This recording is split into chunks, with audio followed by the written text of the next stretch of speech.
Kaulah pengharapanku, ku percaya hanya kepadamu.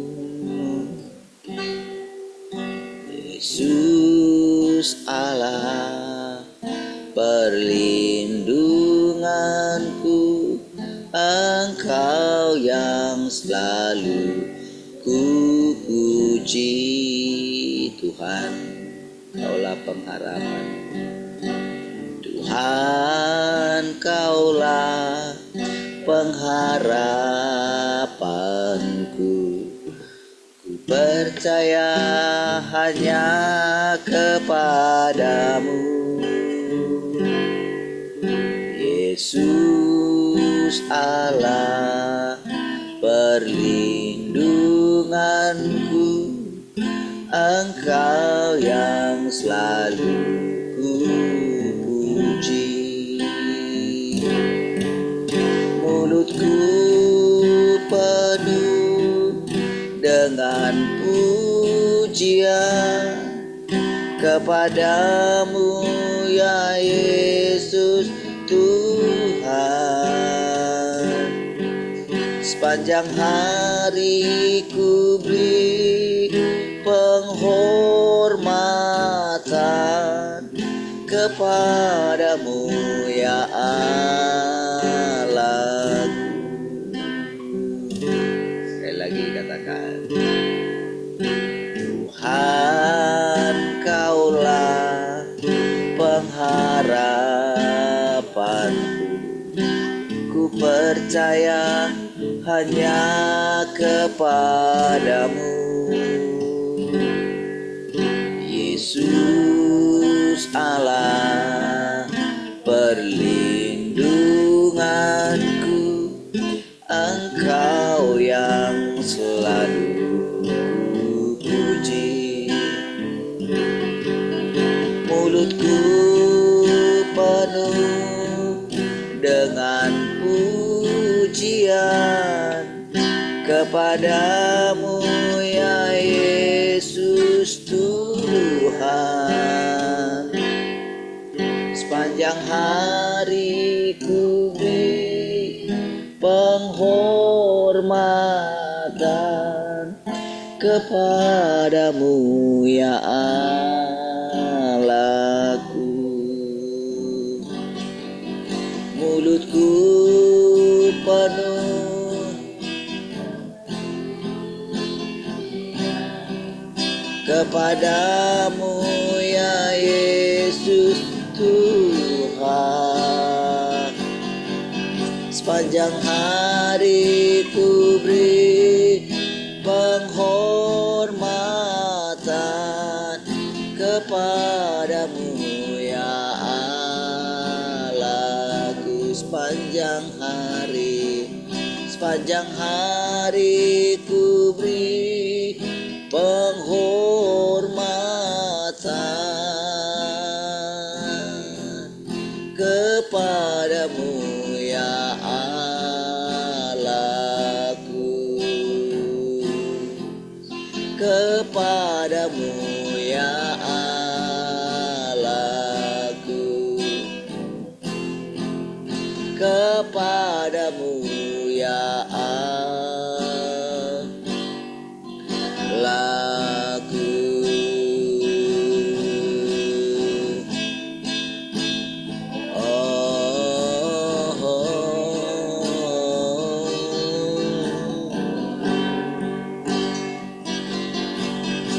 Yesus, kami bersyukur, kami memuji-Mu.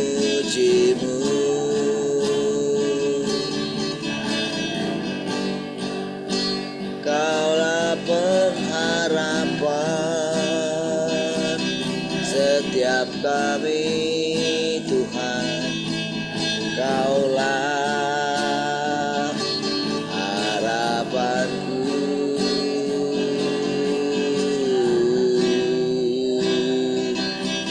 Oh, terpujilah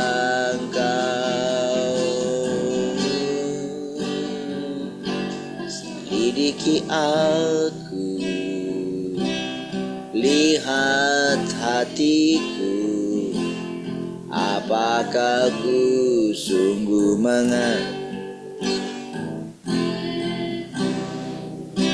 Kau yang maha tahu dan menilai hidup, tak ada yang tersembunyi bagimu.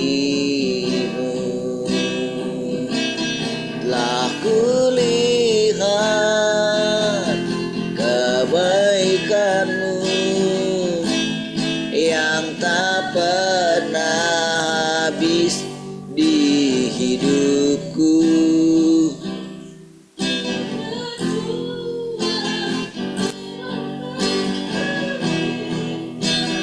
Kau dapati aku tetap setia. Selidiki aku,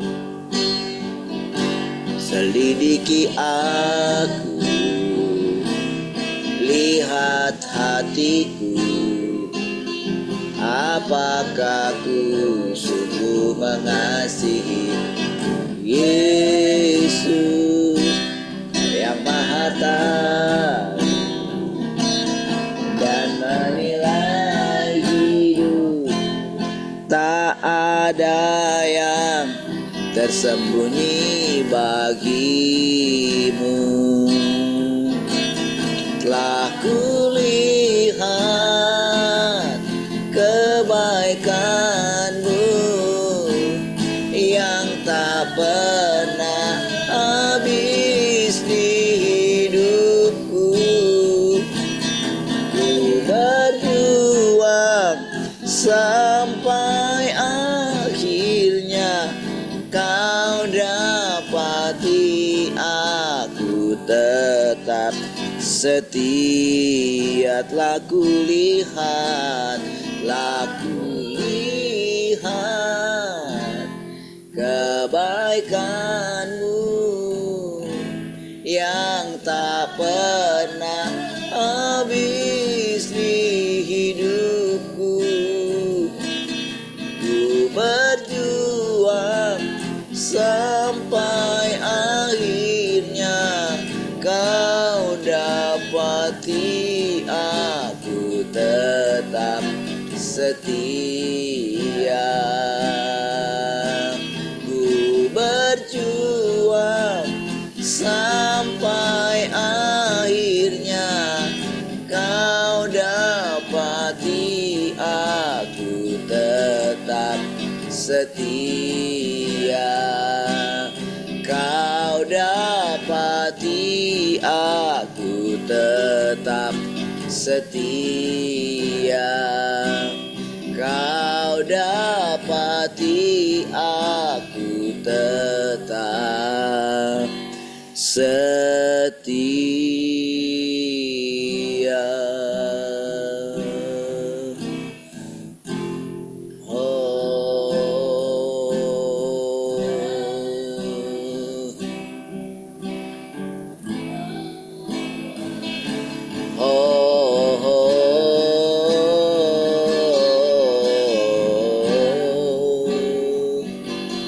Ini hidup kami datang di hadapan-Mu.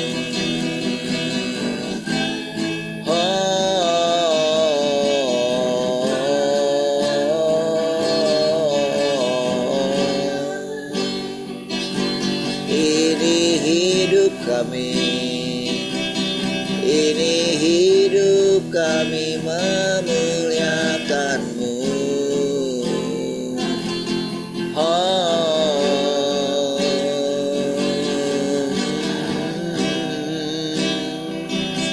Terpujilah Engkau selamanya.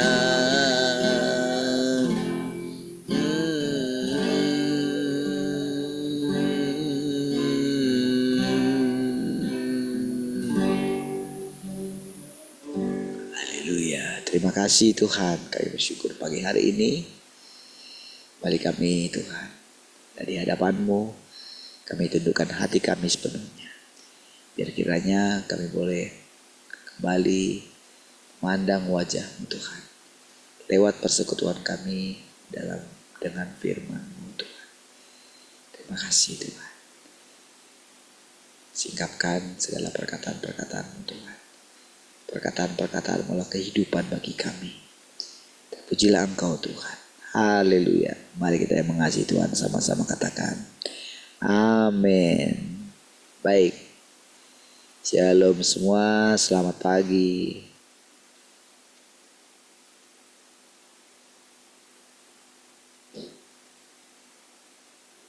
Shalom semua, selamat pagi.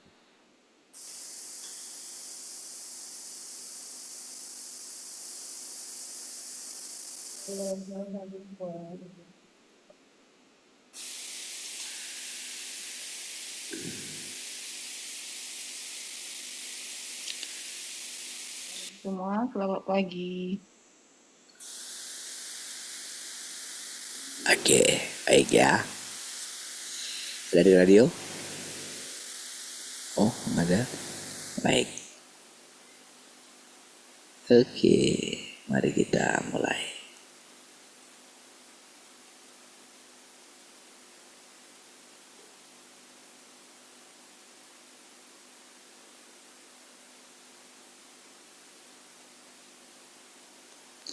Oke.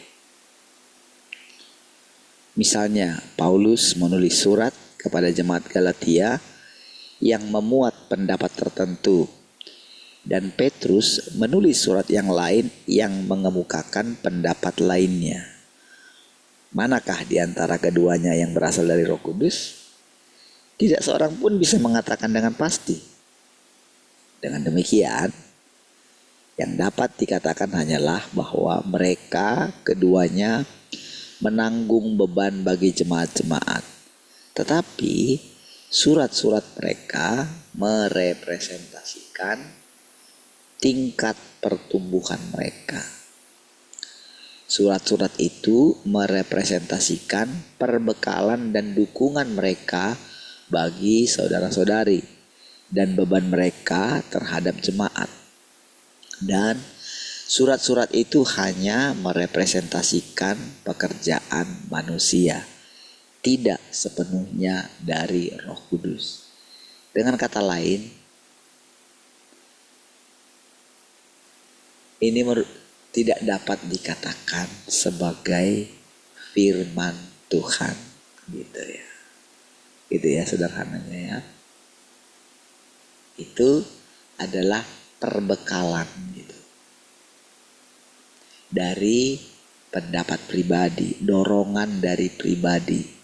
Jadi ini perkataan manusia, bukan perkataan Tuhan. Nah, kita harus berani membedakannya gitu. Kan selama ini kan memang kan kita tahu kan ketika dikatakan pokoknya semua itu adalah firman Tuhan. Pokoknya setiap inci, setiap kata demi kata dari Alkitab itu jadi dikultuskan gitu saudara. Makanya ada orang misalnya mengkhotbahkan gitu. Saya ingat dulu katakan pada mulanya. Padahal saudara, jadi yang dibahas itu pada mulanya aja gitu. Jadi itu kan jadinya sangat boleh dikatakan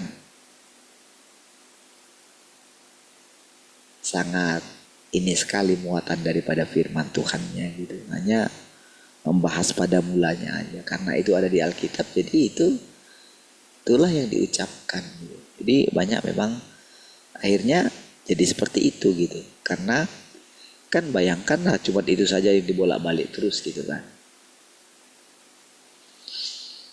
Oke, jadi kita mesti berani mengatakannya. Jadi tidak sepenuhnya dari Roh Kudus.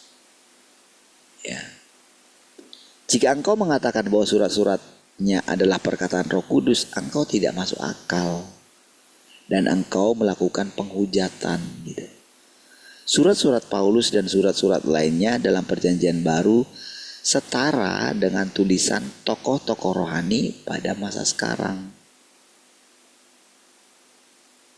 Jadi tidak boleh dijadikan acuan sebetulnya gitu.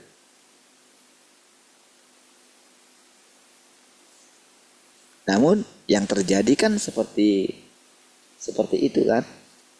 Jadi karena itu ada di Alkitab, jadi pokoknya itu lebih benar gitu.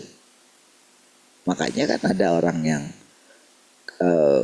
gereja-gereja di zaman berikutnya kan banyak yang tidak memberikan kesempatan kepada perempuan untuk mengajar karena perkataan Paulus dianggap firman Tuhan. Gitu.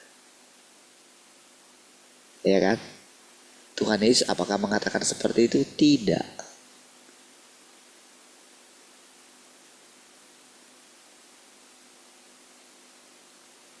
Ya. Nah. Jadi berarti saudara itu bukanlah perkataan Roh Kudus gitu.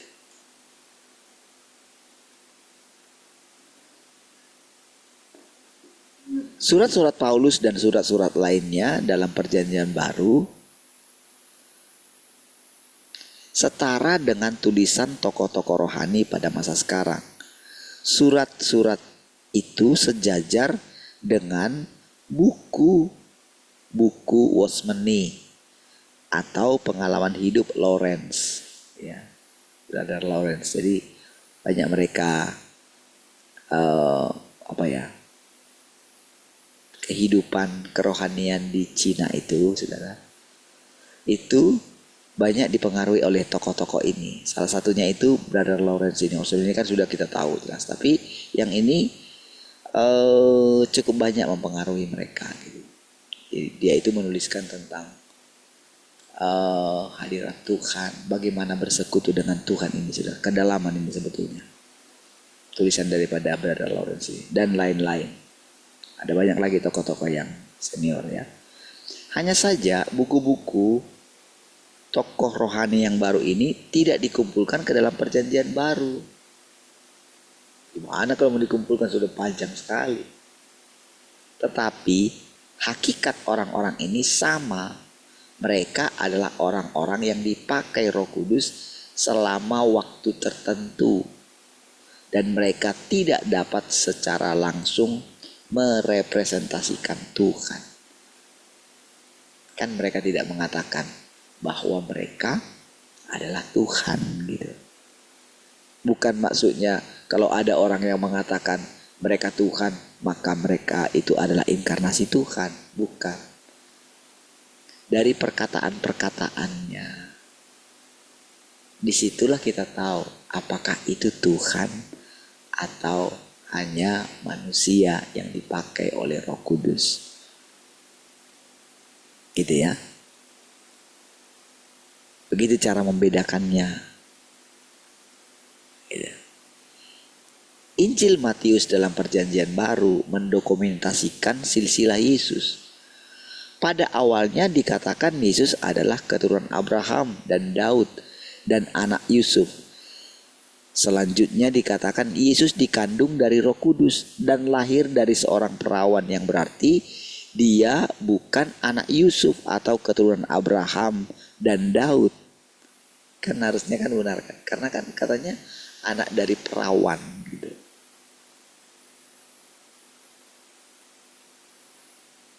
Berarti kan itu kan nggak benar kan? Kalau dia itu anak Abraham. Logika berpikirnya gitu.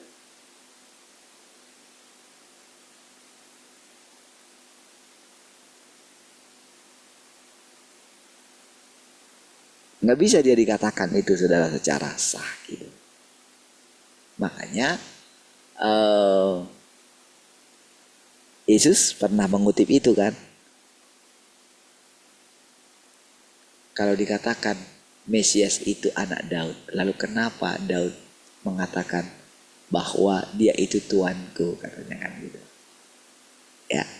Nah, lihat.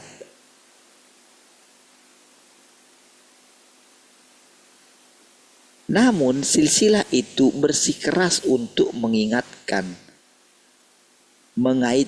Yesus dengan Yusuf. Selanjutnya silsilah itu mulai mencatat proses kelahiran Yesus. Dikatakan bahwa Yesus dikandung dari Roh Kudus, bahwa dia dilahirkan dari seorang perawan. Kenapa jadi kayak gini? Oh ya. Dan bukan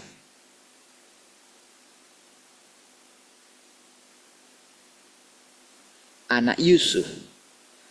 Namun dalam silsilah jelas tertulis Yesus adalah anak Yusuf.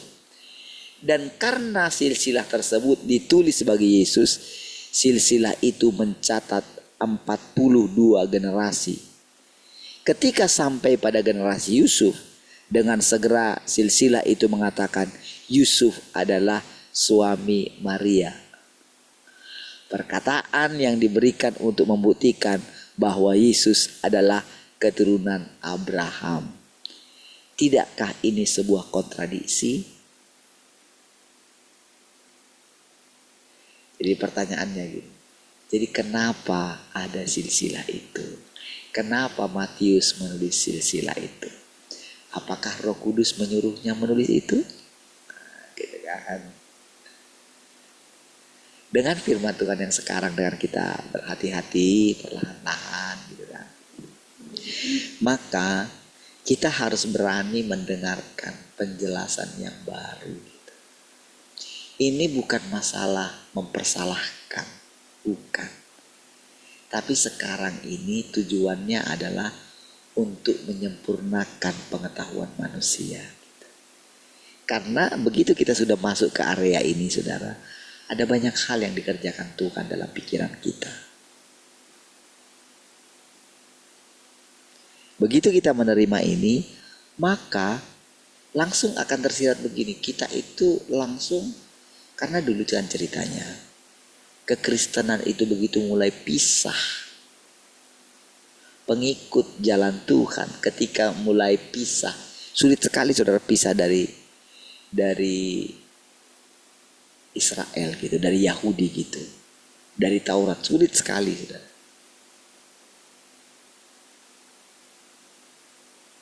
Jadi patriotisme mereka terhadap negaranya itu karena pilihan, bangsa pilihan itu yang sedang dihancurkan oleh Tuhan, yang sedang dirombak secara perlahan. Sama kita saudara, menjadi orang Kristen juga demikian saudara. Sehingga agama Kristen itu, agama ya, itu menguasai pertumbuhan kerohanian kita. Sehingga pada akhirnya kita menjadi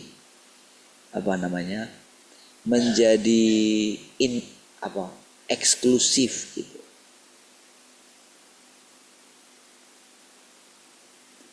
Kalau kita eksklusif, maka itu akan tertutup. Kita akan tertutup bagi orang di luar. Jadi dulu orang Yahudi kan juga begitu.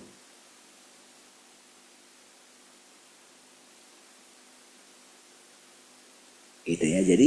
Jadi ketika itu dibuat silsilah itu, salah satu tujuannya adalah untuk meyakinkan gitu, kalau Yesus itu benar-benar datang dari Yahudi gitu. Itu sebetulnya gitu. Karena pada waktu itu saudara, itu kalau dia orang Yahudi jadi kayak dikultuskan lah gitu, orang-orang Yahudi ini gitu.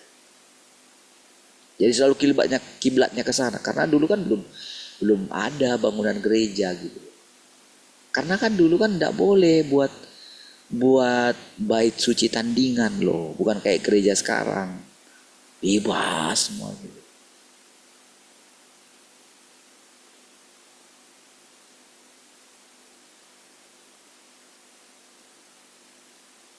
Jadi dulu itu, jadi kalau misalnya, jadi orang harus misalnya dari seluruh, kalau mereka ada di luar negeri atau di mana, sekali setahun atau 3 kali setahun harus datang ke Yerusalem karena ada ayatnya.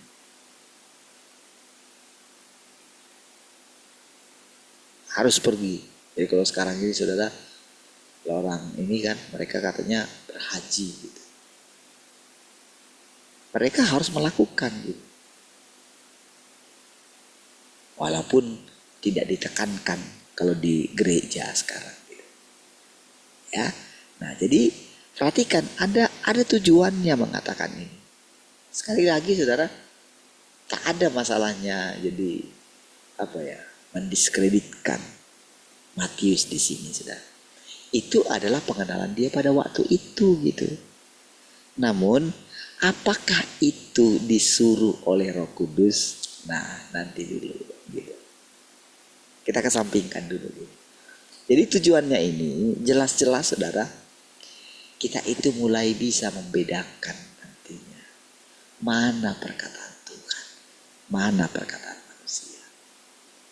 Sehingga secara perlahan pengkultusan kita kepada Alkitab lama-lama itu berkurang gitu kan. Kita tidak lagi menganggap Alkitab itu sebagai Tuhan. Tidak boleh membuat itu sebagai rujukan terus gitu loh. Karena Tuhan melakukan pekerjaan-pekerjaan baru. Tuhan Yesus juga menubuatkan kamu akan melakukan pekerjaan-pekerjaan yang lebih besar dari situ. Sehingga kamu menjadi percaya. Kamu menjadi heran. Gitu. Tapi akan terus bertumbuh. Gitu. Karena dengan cara seperti itulah dunia yang kita tempati itu akan berubah nantinya menjadi langit baru dan bumi yang baru gitu. Selama ini kan perpecahan antara agama yang satu dengan agama yang lain, kalau itu masih sangat sulit sekali untuk disatukan. Sulit sekali. Ada juga memang cara si jahat menyatukan semua agama gitu. Apakah itu cara Tuhan? Tidak. Tetap harus semua. Pengajaran dari sejak awal gitu. Makanya Alkitab kita itu bukan hanya perjanjian baru, tetap disatukan dengan perjanjian lama. Supaya ada runutannya pekerjaan Tuhan itu gitu loh. Jadi ingat ya, bukan mengesampingkan pekerjaan Tuhan di zaman Taurat, di zaman kasih karunia. Perhatikan itu baik-baik supaya saudara itu makin teguh. Supaya saudara tidak terombang-ambing gitu dengan rupa-rupa pengajaran. Jadi ingat dengan jelas bahwa firman Tuhan zaman sekarang ini bukan meniadakan pekerjaan Tuhan sebelumnya. Namun menjelaskan hakikatnya sama. Nah, disitulah kita akan mengenal Tuhan yang sejati gitu. Gitu ya. Tentu saudara kita akan mengalami banyak hal. Penyempurnaan, pengudusan kita. Itu sudah pasti. Itu benar-benar sudah hakikatnya, intinya gitu. Jadi kita bukan sedang berbicara mengenai pengetahuan saja. Tapi pengetahuan itu penting. Gitu ya. Pengetahuan dari pohon kehidupan. Gitu. Gitu ya. Jadi disinilah kita tahu bahwa dulu dikatakan jangan makan buah pengetahuan itu katanya. Tapi di akhir zaman dikatakan kita mesti makan pengetahuan. Tapi lihat, bukan lagi dari pengetahuan yang baik dan yang jahat, tetapi dari pohon kehidupan gitu. Gitu ya. Kalau pengetahuan itu mati saudara, menghasilkan kematian, pengetahuan yang lama itu. Tapi buah dari pengetahuan yang sekarang adalah kehidupan. Makanya saudara, sudah banyak sekali saudara.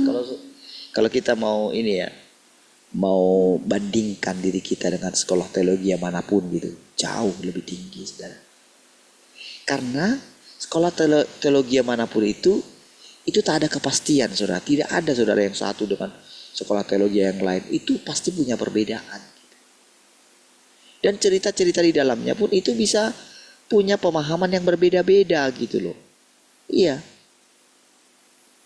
Makanya kalau ada debat-debat itu, saudara, wah itu apalagi kalau debat antara Protestan dan karismatik gitu, saudara. Ajaran yang lama, yang ortodok gitu. Sekarang kan masih ada juga ortodok. Apalagi dengan Katolik lagi.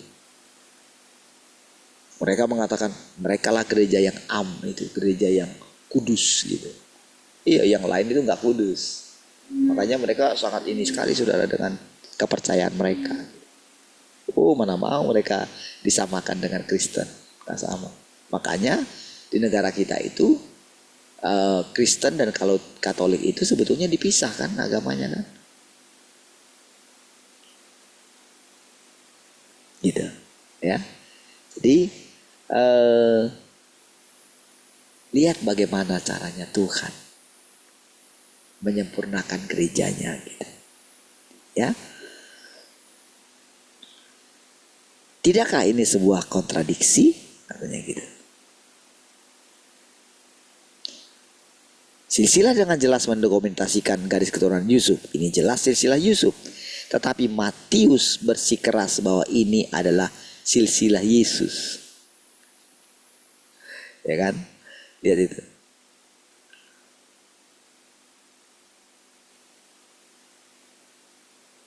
Harusnya kan kalau mau silsilah kan, ya silsilah Maria lah, jangan silsilah Yusuf. Karena yang melahirkan karena Yesus itu bukan anaknya Yusuf. Dia anaknya Maria. Tapi kenapa Matius menulis itu anak Yusuf? Nah, dari situ harus berani kita menerima gitu loh. Maksudnya itu perkataan ini gitu.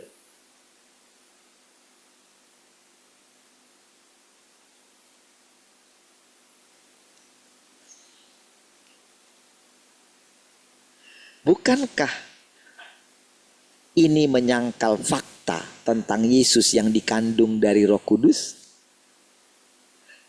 Iya kan? Kan kalau dia jadi anak, kan itu kan fatal kan sebetulnya. Coba perhatikan baik-baik. Kalau dia dikatakan anak Yusuf, kan semua kan silsilah itu sebetulnya kan silsilah Yusuf.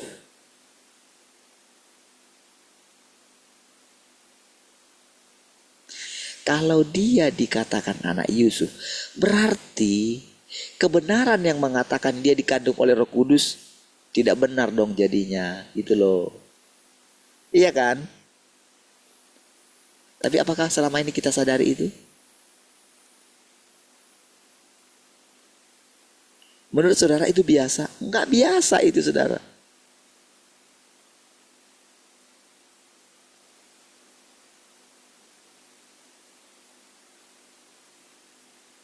Tapi saudara, tulisan Matius itu sudah dicatatkan dan digabungkan ke dalam Alkitab. Alkitab itu artinya apa? Kitab di atas segala kitab. Gitu loh. Buku-buku rohani tidak bisa dikatakan Alkitab. Itu pengertiannya, saudara. Padahal kenyataannya kita melihat tadi itu, saudara.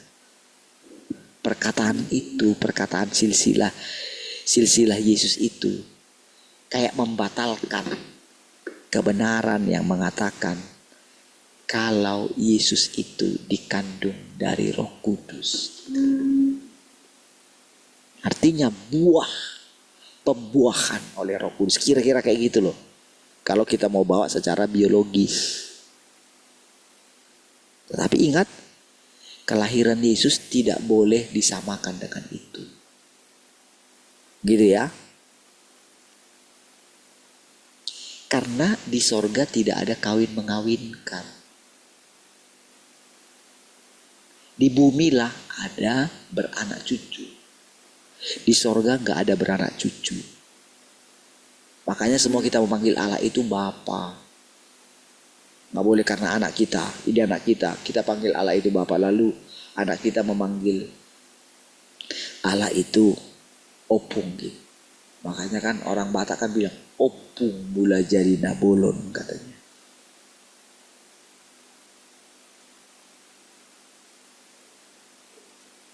Itu kan jadi perkataan Opung mula jadi nabolon.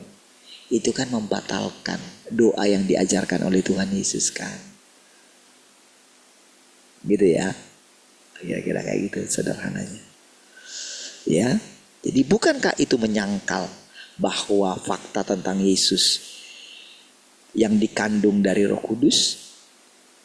Dengan demikian, bukankah silsilah Matius adalah gagasan manusia? Kalau itu dari Roh Kudus, tentu tidak ada kayak gini. Tapi saudara, dibiarkan kan.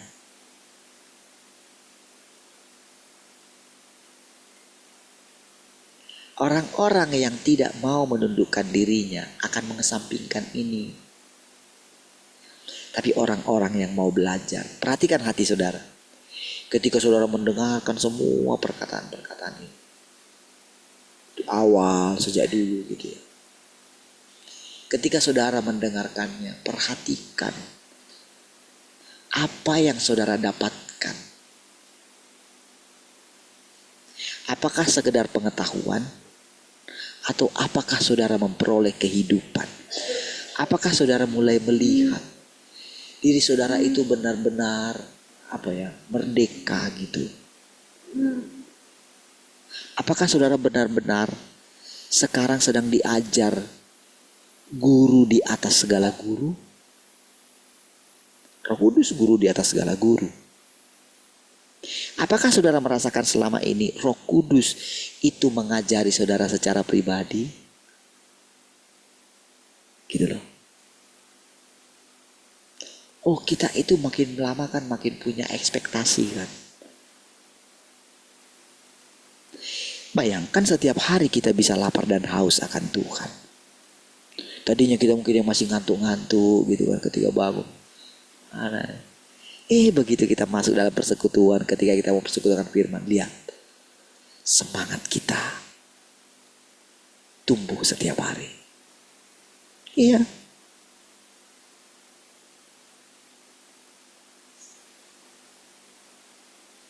Dan kita itu gak akan takut.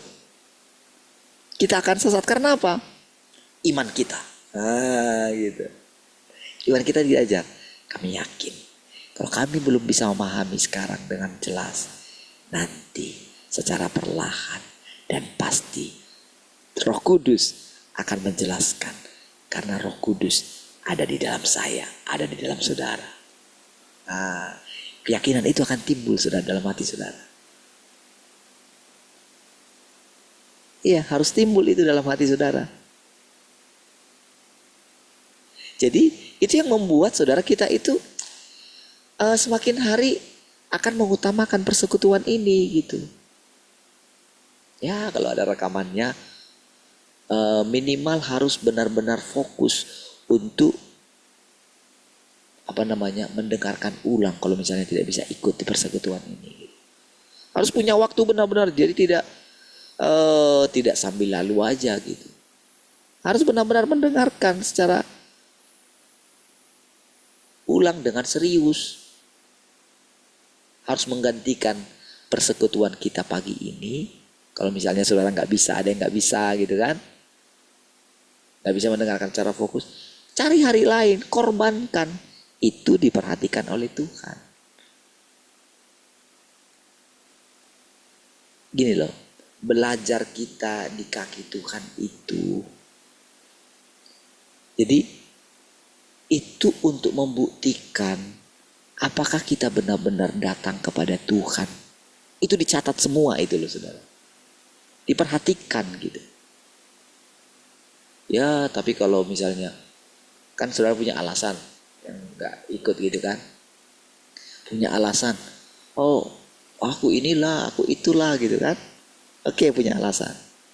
Tetapi Apa harga yang engkau bayar untuk membuktikan kalau engkau benar-benar lapar dan haus? Apa?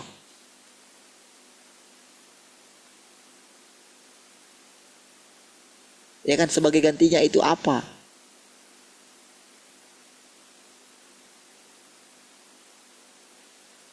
Apakah kau membiarkannya satu hari misalnya kau nggak ikutin gitu kan?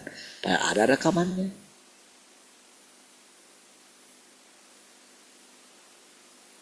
Saudara, setiap hari saudara Tuhan itu, setiap pagi saudara Tuhan itu ada di sini, saudara, menyaksikan kita semua.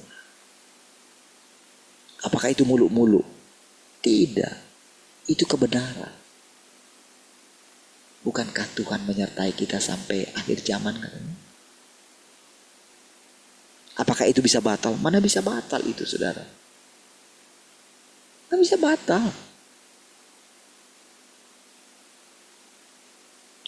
Kita bisa mendengarkan setiap perkataan-perkataan ini membuktikan Tuhan ada di sini.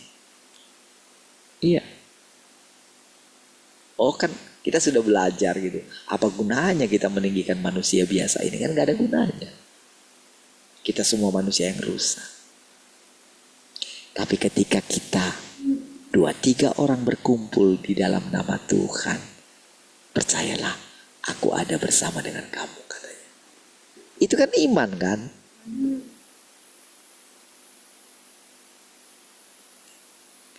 Ketika dikatakan kita datang kepada Tuhan, apakah intinya? Ya datang. Lah Tuhan itu di mana? Iya. Kan udah dibilang datang. Datanglah kepadaku. Tuhan itu di mana? Tuhan bilang, kemana aku pergi? Kamu tahu jalan ke situ. Mbah, berarti intinya di mana? Bukan masalah tempat Tuhan itu di mana. Intinya adalah di hati kita. Kan gitu. Kan dia bilang, kemana aku pergi? Kamu tahu jalan ke situ. Tuhan menyuruh kita datang. Kemana kita datang? Berarti intinya apa? Datang. Sama seperti gereja ada di mana-mana. Ya kan? Bukankah gereja ini dikatakan rumah Tuhan? Bukankah misalnya gereja di Piayu dikatakan rumah Tuhan? Di Batu Aji di mana? Ada 300 lebih saudara. Sampai 500 mungkin gereja di Batam ini yang tambah yang baru-baru. Kenapa dikatakan itu rumah Tuhan? Berarti saudara, ketika kita mengkhususkan satu tempat, berarti itu bisa rumah Tuhan. Rumah saudara pun bisa rumah Tuhan. Jadi kemana kamu datang kalau datang kepada Tuhan? Datanglah ke kamarmu. Kan gitu kan?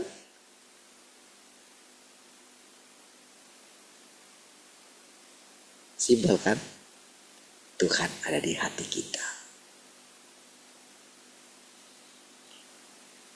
Tapi bagaimana supaya kita itu bisa fokus mendengarkan Dia? Tinggalkan semua yang lain dulu. Nah, seperti itulah saudara caranya kita bisa mengalami hal-hal yang baru dari Tuhan. Iya, setiap hari. Gitu ya. Jadi saudara, saya sengaja pelan-pelan saudara, kita bawa dulu gitu kan. Karena saudara gak mudah mendengarkan perkataan-perkataan ini saudara. Harus sangat hati-hati. Jadi saya tahu saudara, ada di antara saudara yang aduh kayak terpaksa gitu. Ada yang terpaksa juga gitu. Kalau orang benar-benar saudara mulai hatinya itu mendapatkan sesuatu dari firman Tuhan, gak akan dia tinggalkan ini. Iya. Gak akan. Gak akan ada alasan, oh inilah aplikasi gak, inilah handphoneku gak.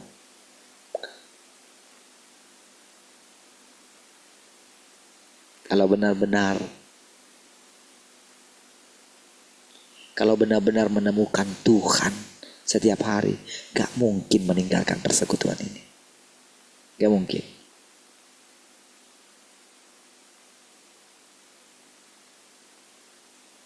Dan pasti dia akan punya cerita. Jadi jangan menganggap biasa, jangan punya alasan, banyak alasan gitu. Saya sudah katakan, ada rekamannya. Dan saya bisa lihat siapa yang mendengarkan ulang itu.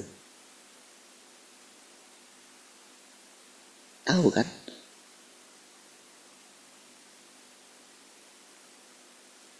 Iya. Lihat. Jadi perhatikan ini saudara. Nanti saudara dengan kita ini mendengarkan penjelasan dari penjelasan, kita akan semakin mengerti.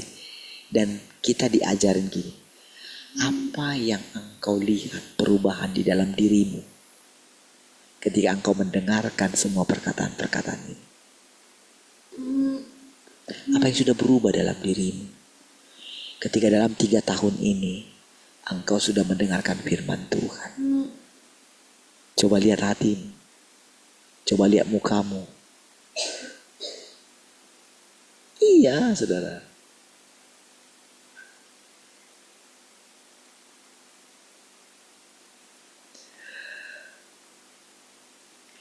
Dengan demikian, bukankah silsilah Matius adalah gagasan manusia? Hal ini sungguh konyol.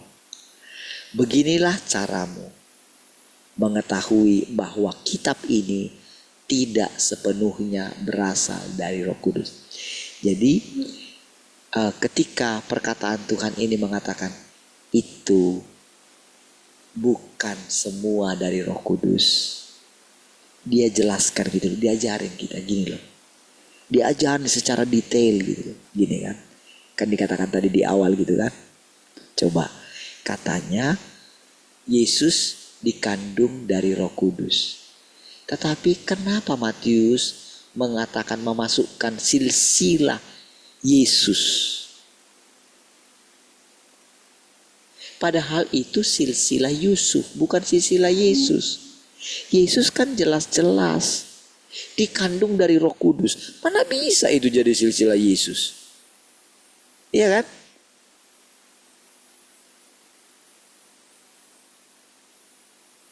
Saudara takut enggak mempercayai kayak gitu? Yang jadi pertanyaan, kok saudara takut? Takut sama siapa saudara? Takut sama bapak gereja itu? Takut sama Alkitab gitu? Iya kan? Betul enggak? Takut sama siapa saudara? Oh nanti aku lakukan kayak gitu. Padahal itu sudah Alkitab. Masa Alkitab disalahkan? Nah loh.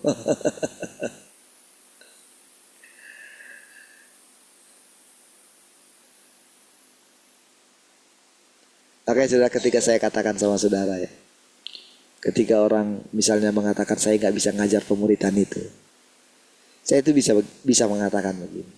Seandainya kalian hadirkan rohnya guru kita di sini, iya, saya itu nggak takut bilang kayak itu. Kenapa nggak takut? Kenapa nggak takut? Karena saya lagi takut kepada Tuhan. Gitu loh maksudnya. Tapi apakah saya jadi tidak menghormati mereka? Menghormati dong. Tetapi ketika mereka mengatakan seperti itu, oke silakan. Kan itu kan seperti diambil dari saya. Yang gitu ceritanya kan. Tapi kalau kita mau ini kan, katanya itu perkataan Bapa, pengajaran dari Bapa.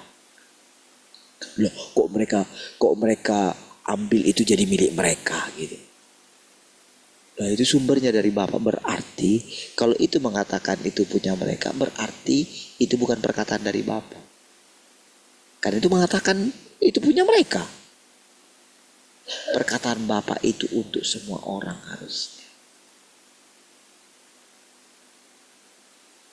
Iya. Jadi ketika mereka mengatakan seperti itu, ya sudah saya lepaskan. Itulah keputusan saya. Apakah saya takut? Itu kan perkataan Bapa. Wow, gimana itu? Saya jadi kehilangan Bapa nanti. Tidak kan? Karena perkataan-perkataan guru kita itu pernah tinggal di dalam saya.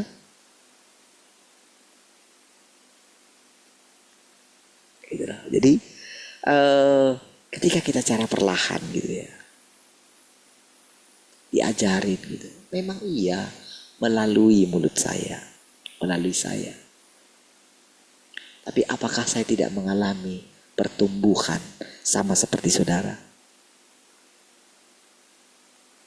Bukankah saya beroleh anugerah memiliki pertumbuhan yang agak lebih maju sedikit dari saudara? Itu kan privilege. Dan gak ada, untuk apa saya meninggikan diri di situ? Saya tahu kalau saya meninggikan diri saya jadi musuh Tuhan. Masa saya mau jadi musuhnya Tuhan? Gak mau dong saya, gak mungkin lah mau lah saya jadi musuhnya Tuhan gitu. Jadi kalau ada orang misalnya menghujat saya, ya sudah, terima kasih, silakan saja. Ada orang yang tidak mau mendengarkan perkataan saya, silakan saja. Ada orang yang menyimpan mungkin, ya rasa enggak ini dengan saya, silakan. Itu urusan Anda. Gitu. Urusan saya ikut Tuhan. Itu saudara ya, cara perlahan. Supaya saudara juga demikian gitu. Supaya persekutuan kita ini makin lama makin murni.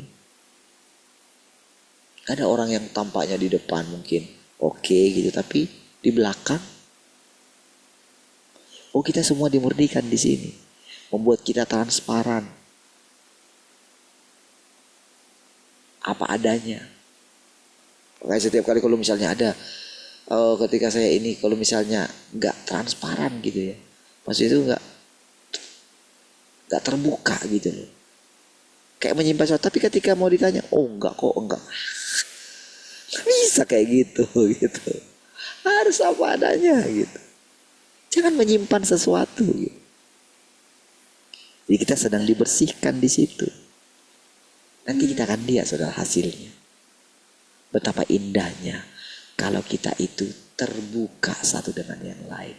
Jujur apa adanya gitu.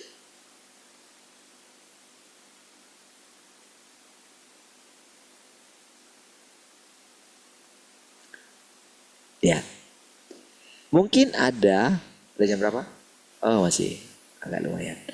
Mungkin ada beberapa orang yang berpikir bahwa Tuhan haruslah memiliki silsilah di bumi. Sebagai akibatnya mereka menetapkan Yesus sebagai generasi ke-42 dari Abraham. Bahkan ada yang buat angka-angkanya.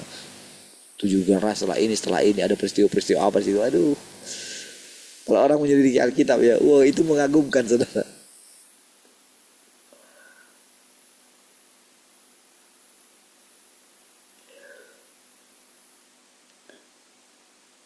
Hal itu sungguh konyol. Setelah tiba di bumi, bagaimana mungkin Tuhan memiliki silsilah gitu? Gimana caranya?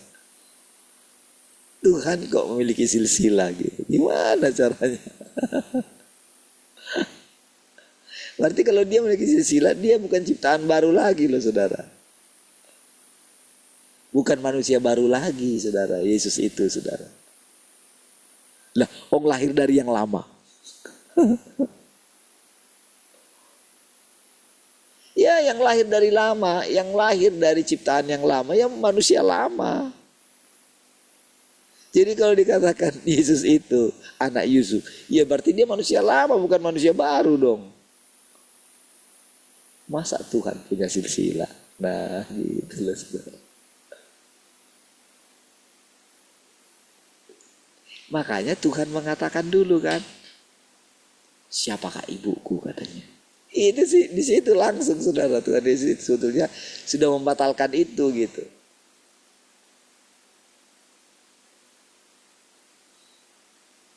Makanya coba lihat di sana saudara, ketika menampakkan diri, Tuhan harus menampakkan diri. Apakah pertama-tama dia menampakkan diri kepada ibunya? Tidak kan? Tidak kan? Itu kayak membatalkan isi Taurat saudara. Tapi apakah Yesus membatalkannya? Tidak. Benar. Hanya orang yang mendengarkan perkataanku lah saudaraku, atau ibuku, atau bapakku.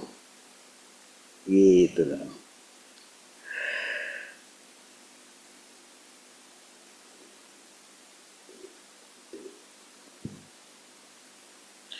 Jika engkau mengatakan Tuhan memiliki silsilah, bukankah engkau menggolongkannya setara dengan makhluk ciptaan Tuhan?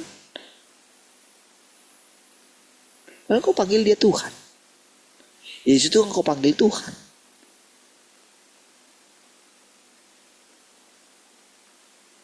Oh tapi kan dia 100% manusia gitu. Bah.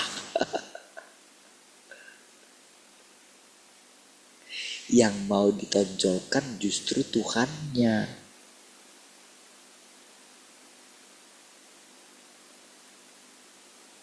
Karena tujuan itu adalah dengan Tuhan, persekutuan dengan Tuhan.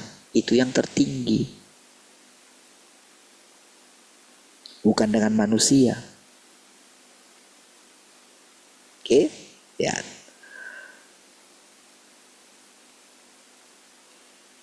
Karena Tuhan bukan berasal dari bumi, dia adalah Tuhan atas ciptaan. Dan meskipun dia berada dalam rupa manusia, dia tidak memiliki esensi yang sama dengan manusia.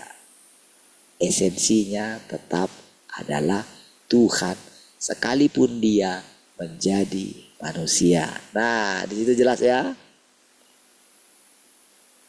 Harus jelas.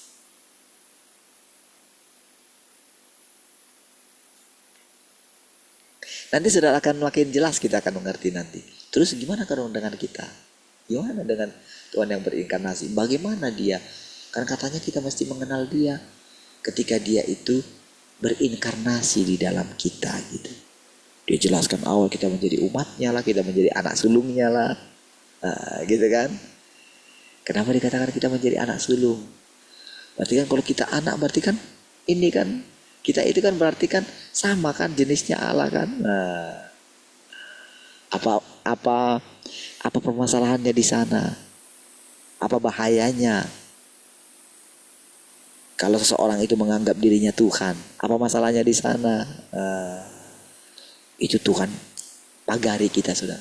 Sementara kalau kita tidak kalau saudara tidak percaya, tidak mulai mendengarkan perkataan ini, menganggap perkataan-perkataan ini penting, maka saudara tidak juga pernah mengenal Tuhan itu gitu. Nggak akan pernah tahu tempatnya di mana, nggak tahu. Saudara akan gampang tertipu. Makanya banyak orang yang ngeroh itu tertipu, saudara. Sudah tertipu pun tetap masih kayak gitu. Harusnya sudah kalau orang sudah tertipu gitu ya, kalau sudah misalnya pernah datang itu jelas-jelas katanya rohnya yang datang gitu, dipikir dia sudah mati gitu. Harusnya dengan seperti itu ketika tahu itu saudara, harusnya sudah mulai sangat hati-hati, sudah mulai harus berani menyerahkan karunia yang dia miliki. Oh bisa dipermainkan dong gitu di alam roh.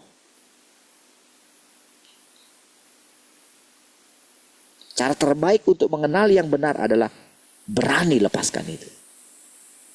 Itu yang gak berani tinggalkan saudara, karena itu sumber mata pencarian. Iya kan? Kalau dia tinggalkan itu, dia kan gak akan mendapatkan penghargaan dari orang lain lagi. Karena orang kan suka nanya, apa yang Anda lihat dari hidup saya? Apa yang lihat? Misal dikirimkan foto, coba lihat foto saya. Ada rohnya enggak? Iya, orang-orang ngeroh itu kayak gitu saudara. Orang-orang yang punya karunia penglihatan, yang meninggikan karunia itu tidak mau melepaskannya, akan tertipu. Tapi masalahnya sudah tertipu pun gak sadar-sadar, gak mudeng-mudeng saudara. Oke, lihat.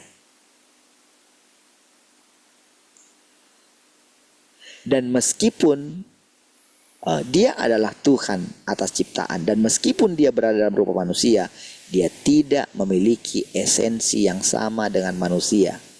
Bagaimana engkau bisa menganggap Tuhan sejenis dengan makhluk ciptaan Tuhan?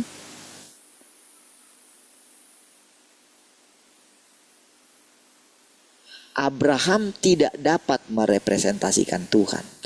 Ia hanyalah objek pekerjaan Yahweh pada masa itu. Ia hanyalah seorang hamba setia yang diperkenan oleh Yahweh, dan ia adalah salah seorang dari antara umat Israel.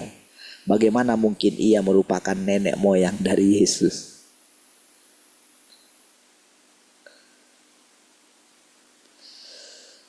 Makanya Yesus mengatakan, yang di sini, yang berdiri di sini jauh lebih tinggi daripada Salomo. Dia mengatakan, Abraham bersuka cita melihat hariku. Dia nggak mengatakan opung Abraham. Karena orang-orang Yahudi itu saudara mengkultuskan Abraham, Ishak dan Yakub. Jadi mereka ketika mereka itu saudara mengucapkan berkat itu, berkat Abraham, Ishak dan Yakub. Oh, itu harus dengan nada yang gimana itu saudara. Jadi itu kalau pengagung nama-nama itu saudara, itu akan ini sudah sangat ini sekali saudara mengucapkan gitu. Yehovah gitu. Wis Adonai. Iya saudara. Tapi apakah dia memiliki pengenalan akan Tuhan? Tunggu dulu. Akan kelihatan saudara. Di sini saudara, ketika kita terus mempersekutukan kebenaran ini, nggak ada kita mengkultuskan diri kita gitu, mengkultuskan persekutuan kita ini, tidak saudara. Tapi di sini kita belajar dengan rendah hati. Iya. Yang tahu kan kita belajar dengan rendah hati itu kan kita sendiri. Iya kan? Kan karena kita benar-benar butuh Tuhan kan, maka kita datang di sini kan. Karena kita mau benar-benar mengenal Tuhan, maka kita terus pusatkan hati kita Tuhan.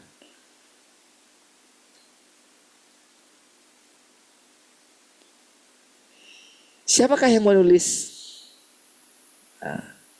silsilah Yesus? Apakah Yesus itu sendiri yang menuliskannya? Apakah Yesus berkata kepada mereka secara pribadi, tuliskanlah silsilahku? Silsilah itu dicatat oleh Matius setelah Yesus disalibkan. Pada waktu itu Yesus telah melakukan banyak pekerjaan yang tidak dapat dipahami oleh para muridnya. Dan dia tidak memberikan penjelasan apapun dari seluruh pengajarannya. Hanya di bagian-bagian tertentu. Bahkan mengenai kedatangannya dia katakan, anak pun tidak tahu katanya. Iya, karena pada waktu itu dia adalah anak, posisinya sebagai anak. Kan dia harus menjalankan posisi sebagai anak itu. Tuhan itu harus menjalankan posisi sebagai anak. Makanya ketika dia sebagai anak, dia itu bisa berdoa kepada Bapa. Iya. Jadi ketika untuk masalah kedatangan Tuhan yang kedua gitu, kapan-kapan itu terjadi? Tidak seorang pun yang tahu katanya. Itu firman Tuhan ketika Yesus mengucapkan itu. Anak pun tidak tahu katanya.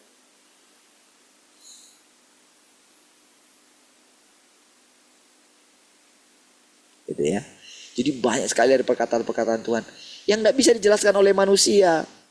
Gak bisa sudah diambil dari perkataan ini untuk membenarkan ini. Tak ada gunanya. Tuhan tidak membutuhkan kesaksian manusia. Tuhan tidak butuh manusia untuk menjelaskan tentang dirinya. Harus dia sendiri. Gimana dong? Dari mana kita dengarkan? Dari manusia juga. Tapi manusia yang bagaimana? Kan gitu saudara. Makanya saudara tahu kan tentang sejarah pengenalan saya akan Tuhan. Karena saya terus ceritakan sama saudara. Iya kan? Saya kan bukan orang asing bagi saudara. Saudara lihat dengan jelas semua. Apalagi saya ceritakan lagi saudara. Tapi Roh Kristus itu tidak pernah meninggikan manusia. Saudara tidak meninggikan saya kan? Puji Tuhan, haleluya. Kita sama-sama, kita bisa bebas. Saudara nggak perlu takut kalau ketemu dengan saya kan? Ya saja kan? Sama. Kita sebagai saudara. Gitu. Tapi kalau saudara mau mendapatkan Tuhan lebih lagi, saudara pasti berani mendengarkan manusia biasa ini juga. Gitu ya. Lihat. Setelah dia pergi, para murid mulai berkhotbah dan bekerja di mana-mana. Dan demi tahap pekerjaan itu, mereka mulai menulis surat-surat rasul dan kitab-kitab Injil. Kitab-kitab Injil Perjanjian Baru dicatat 20 hingga 30 tahun setelah Yesus disalibkan. Kan betul kan? Tahun 60-an, tahun 67, tahun 80-an, tahun 80 maksudnya bukan 1980 ya, tahun 80 gitu. Waktu tahun 1800-an saudara, orang juga menyebutkan tahun 30, maksudnya tahun 1830 gitu. Tahun 30-an katanya. Oke, lihat. Sebelumnya orang Israel hanya membaca perjanjian lama. Itu berarti pada awal zaman kasih karunia orang membaca perjanjian lama. Artinya yang dibaca oleh orang-orang Kristen pada waktu itu adalah perjanjian lama. Orang belum ada perjanjian baru gitu. Belum ada.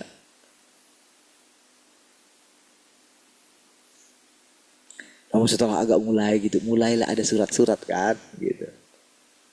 Jadi surat-surat itu, jadi karena pada waktu itu saudara nggak bisa ketemu, jadi perkataan-perkataan para rasul itu ketika ditulis itu saudara, itu menjadi acuan mereka saudara, perkataan rasul itu gitu. Surat-surat rasul itu saudara. Itu menjadi acuan bagi mereka gitu. Makanya itu dibacakan di dalam persekutuan mereka di tempat-tempat yang tersembunyi itu.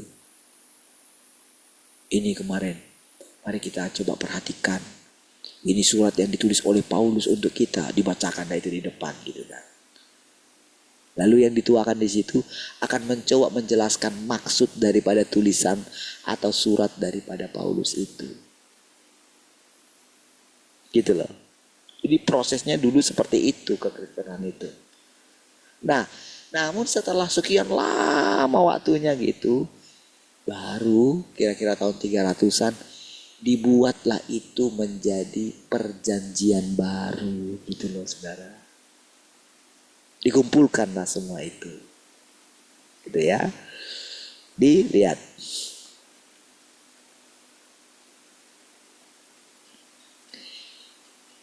Itu berarti pada awal zaman kasih karunia orang membaca perjanjian lama. Perjanjian baru muncul setelah zaman kasih karunia. Perjanjian baru belum ada ketika Yesus bekerja. Orang-orang setelah dia bangkit dan naik ke sorga mencatat pekerjaannya. Baru setelah itulah ada 4 Injil. Di samping itu ada pula surat-surat Paulus dan Petrus serta kitab Wahyu. Lebih dari 300 tahun setelah Yesus naik ke sorga. Ini yang saya katakan tadi kan. Kira-kira tahun 300-an. Ya. Generasi berikutnya menyusun dokumen-dokumen ini secara selektif. Mereka bersidang.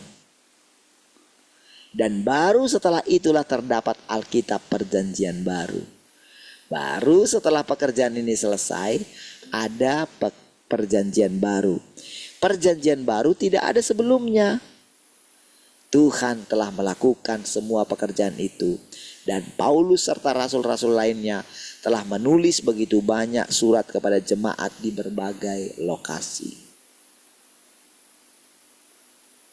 Galatia, Efesus, Filipi, itu nama-nama kota itu saudara. Surat kepada jemaat di Filipi, surat kepada jemaat di Korintus gitu. Efesus gitu ya. Kalau yang lain menuliskan nama mereka, kitab Petrus, 1 Petrus, 2 Petrus, 1 Yohanes, 2 Yohanes, 3 Yohanes, kitab Yohanes, kitab Injil Yohanes. Gitu kan?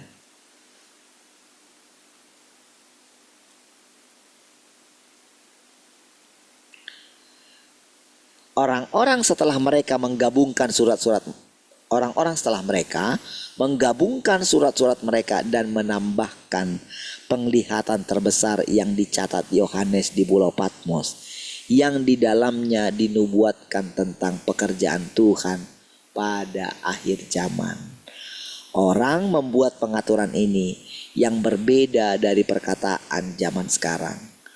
Apa yang dicatat pada zaman sekarang sesuai dengan langkah-langkah pekerjaan Tuhan yang bersentuhan dengan orang-orang pada zaman sekarang adalah pekerjaan yang secara pribadi dilakukan oleh Tuhan dan firman yang secara pribadi diucapkan olehnya. Jadi bukan perkataan manusia. Jadi dia sendiri. Kok bisa? Ya bisa. Kalau tidak ada perkataan ini, kalau tidak ada semua apa yang kita alami ini, saudara, maka gereja tidak akan pernah mengalami kesempurnaannya. Karena dulu juga Tuhan Yesus tidak sempat juga mengajarkan kepada murid-muridnya semuanya.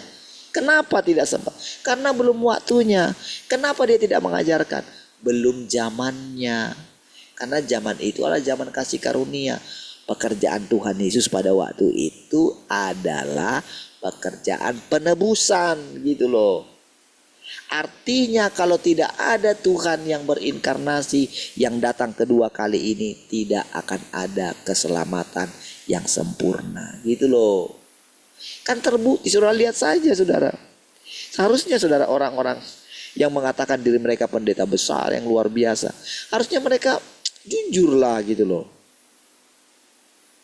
Misalnya lah saudara, seorang yang katanya gembala pembina yang maha mulia lah gitu kan, dia punya wakil gitu. Oke. Nah salah satu wakilnya ini dengan tiba-tiba mengatakan dia melakukan satu bahkan itu sangat hina sekali kan. Lalu pisah. Lalu dia membuka gereja juga, tetap menjadi pendeta juga. Padahal itu sudah jelas-jelas ketahuan gitu. Punya dosa yang lebih menjijikkan dari perselingkuhan dengan wanita gitu. Dan kalau masalah misalnya dengan berzina dengan perempuan-perempuan, wah itu sudah jadi rahasia umum lah gitu. Nggak dibongkar aja semua itu saudara, karena menjijikkan gitu. Tapi kan harusnya dengan keadaan seperti itu kan harusnya udahlah, hentikanlah semua kebohongan itu gitu loh. Datanglah secara pribadi kepada Tuhan, nangislah gitu. Carilah kebenaran. Harusnya kan gitu loh kalau mau jujur semuanya gitu loh.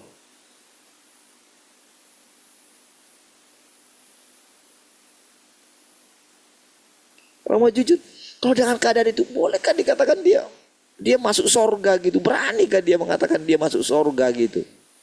Apakah Tuhan bisa disuap gitu? Bukankah Tuhan itu kudus? Kalau kita punya sesuatu yang sifatnya sangat menjijikkan kayak gitu, masa kita bisa masuk ke dalam kerajaannya? Kerajaan mana yang mau dimasuki orang itu? Tapi masih berani loh saudara menutupi semua dosa itu di hadapan jemaatnya. Karena apa? Aku ini kan pemimpin. Gitu kan sih.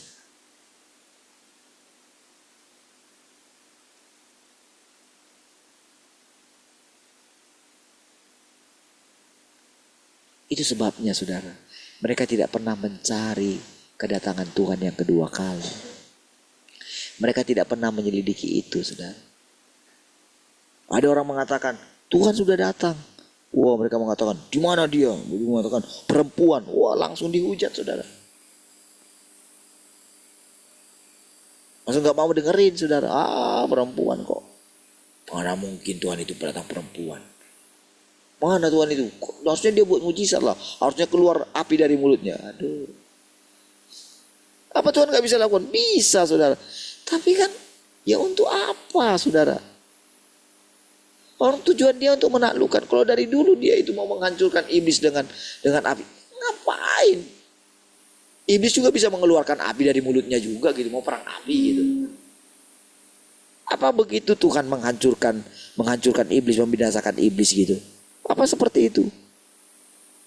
Ya terlalu gampang lah bagi Tuhan. Oh, sekali dia berkata-kata sudah selesai kok semua gitu. Iya kan? Namun apakah itu penyelesaiannya? Tidak kan? Bagaimana kita diselamatkan gitu? Apakah dengan mengatakan aku menyelamatkan kamu? Tidak kan? Ada proses yang kita alami sampai kita berani benar-benar datang dan mengenal Dia. Inilah proses pengenalan kita akan Tuhan, saudara. Setiap hari. Disinilah kita ditaklukkan. Disinilah kita dilepaskan dari perbudakan dunia ini, dari perbudakan uang, dari perbudakan kesenangan-kesenangan dunia ini, saudara. Disinilah kita dilepaskan dengan persekutuan, mendengarkan perkataan-perkataan Tuhan yang selalu baru setiap hari. Disinilah kita punya gairah untuk berjumpa dengan Tuhan setiap hari. Tuhan, saudara, mari kita berdoa. Terima kasih Tuhan, kami bersyukur buat persekutuan ini. Terpujilah Engkau Tuhan, sekarang sampai selama-lamanya. Haleluya. Mari semua yang mengasihi Tuhan sama-sama katakan amin.